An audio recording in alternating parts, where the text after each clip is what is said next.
একদম সাধারণ এবং ঘরোয়া মশলাপাতি দিয়ে আজকে আমি নিয়ে চলে এসেছি সয়াবিনের রেসিপি। তাহলে আর দেরি না করে ঝটপট রেসিপিটা শুরু করি। ভিডিওটি সম্পূর্ণ দেখুন ও চ্যানেলটি সাবস্ক্রাইব করে বেল আইকনটি প্রেস করুন, যাতে প্রতিটি ভিডিওর নোটিফিকেশন সবার প্রথমে আপনার কাছে যায়।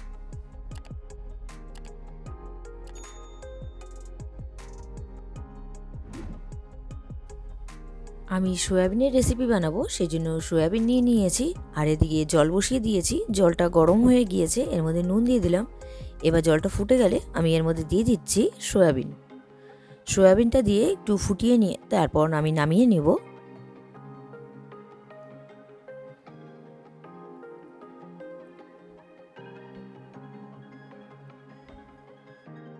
সয়াবিনটা ফুটে গেছে, এবার আমি নামিয়ে নেব।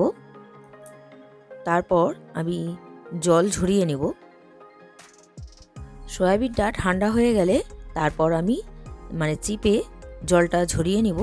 দেখুন সয়াবিনটা ঠান্ডা হয়ে গিয়েছে, এবার আমি হাতে চিপে চিপে জলটা বের করে দিচ্ছি, এক্সট্রা যে জলটা আছে সেটা। এইভাবেই আমি সবগুলো সয়াবিন জল ঝরিয়ে নিয়েছি। এবার আমি কড়াই বসিয়ে দিয়েছি আর গ্যাস কিন্তু অন করিনি। যেই পাত্রতে আমি বসাবো সেই পাত্রের মধ্যে আমি দিয়ে দিলাম সয়াবিনটা। এবার এর মধ্যে দিয়ে দিচ্ছি আমি কুচনো পেঁয়াজ। এখানে মাঝারি সাইজের দুটো পেঁয়াজ আছে। এবার দিয়ে দেবো কুচি করে রাখা টমেটো। এখানে ছোট সাইজের একটি টমেটো আছে। আমি দিয়ে দিচ্ছি এর মধ্যে বাটা মশলা, জিরে আর কাঁচা লঙ্কা বাটা। এবার দিয়ে দিচ্ছি থেতো করে রাখা আদা আর রসুন। দিয়ে দিচ্ছি পরিমাণ মতো নুন। এবার দিয়ে দিচ্ছি হলুদ গুঁড়ো আর কালারের জন্য দিয়ে দিচ্ছি এখানে কাশ্মীরি লঙ্কার গুঁড়ো।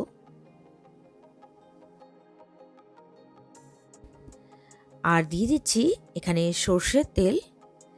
এবার খুব ভালো করে আমি হাতে মেখে নেব। হাতে খুব ভালো করে মেখে নিয়েছি। এবার আমি গ্যাস অন করে দিয়েছি আর এবার ভালো মতন করে সয়াবিনটা কষিয়ে নিতে হবে। আমি যেহেতু শুকনো সেই জন্য আমি এর মধ্যে একটু সামান্য পরিমাণ গরম জল ব্যবহার করলাম। এবার কষিয়ে নিচ্ছি আমি। আর এর মধ্যে এখন দিয়ে দিচ্ছি ভেজে রাখা আলু।